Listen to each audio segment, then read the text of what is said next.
In the world of Kenya's Sevens rugby, Gordon Anampue definitely left a mark that turned out to be the launchpad for what is now one of the core teams of the IRB Sevens circuit. It has been a journey that he can sit back and say he started back in the day. I started playing rugby many years ago in high school. After high school, I played for Mean Machine. That was my first club. No, probably my first club was Mombasa Sports Club, then Mean Machine. Left that, went over, played at Harlequins. Also played for Kenya Sevens and Kenya 15s, captaining both sides. Thereafter, I've also been a coach for the Kenya Sevens in 2005, 2006, and finally a director of the Kenya Rugby Football Union.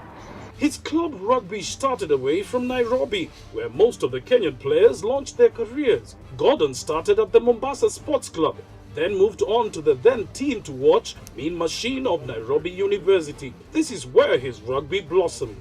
My days at Mean Machine were late 80s, and that's, if you look at it, that's almost 35 years ago. So it's changed quite a bit.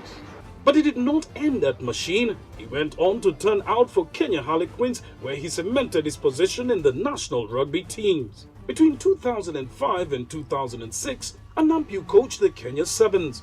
It was a job that entailed preparing Kenya for only 2 legs of the IRB Sevens circuit that Kenya was invited to. Those few tournaments were enough to make him reach boiling point because of the pressure. From coaching to management, and Anampue served as a director at the Kenya Rugby Union until 2008 when he ventured off rugby.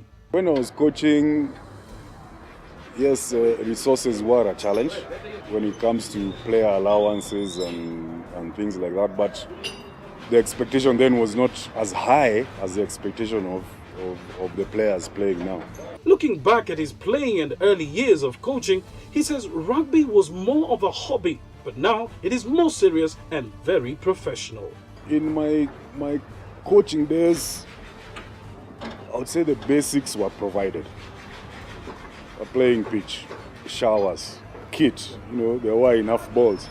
There was, the transportation and the accommodation. Those are the bare basics. Allowances delivered sometimes on time, sometimes not on time. But I think at that time, players were playing for different reasons. Maybe they are the same reasons today. I don't know, because I'm not really in touch. But we would get by.